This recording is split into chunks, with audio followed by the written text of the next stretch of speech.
বৈষম্য বিরোধী ছাত্র আন্দোলনের কেন্দ্রীয় সমন্বয়ক সার্জিস আলম হাসনাত আবদুল্লাহকে নিয়ে উস্কানিমূলক পোস্টের প্রতিবাদ করায় ফরিদপুরের সহ সমন্বয়ক ও সাংবাদিক সাজ্জাদ হোসেনের উপর হামলার ঘটনা ঘটেছে। বিস্তারিত থাকছে সাজ্জাদ মিয়ার প্রতিবেদনে। ঘটনার সূত্রপাত হয় ৭ ফেব্রুয়ারি, যখন সাজ্জাদ হোসেনকে প্রথমে টাকা দিয়ে চুপ করানোর চেষ্টা করা হয়। রাজি না হলে ফরিদপুরের সারদা সুন্দরী কলেজের সামনে জিল্লুর রহমান রাসেল, তার ভাই রাজীব, ছেলে সোহেল সহ কয়েকজন মিলে তার উপর হামলা চালায়।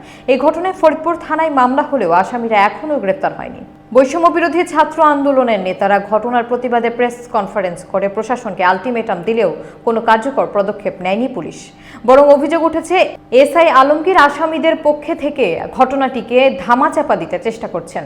সাজ্জাদ হোসেনের পরিবারের সদস্যদের হুমকি ও ক্ষতি সাধনের চেষ্টাও অব্যাহত রয়েছে। এর আগে তার বাসার পানির ট্যাঙ্কে পিস্তল রেখে ফাঁসানোর চেষ্টা করা হয়, কিন্তু সেই মামলাতেও প্রশাসন কোনো ব্যবস্থা নেয়নি। সাজ্জাদ হোসেন ছাত্রদের অধিকার আদায়ে শুরু থেকে সোচ্চার ছিলেন। আহত শিক্ষার্থীদের জন্য বিনামূল্যে ঔষধ ও চিকিৎসার ব্যবস্থা করেছেন। তার উপরে নৃশংস হামলা এবং প্রশাসনের নিষ্ক্রিয়তায় সাধারণ জনগণ এবং আন্দোলন কর্মীদের মধ্যে ক্ষোভ বিরাজ করছে।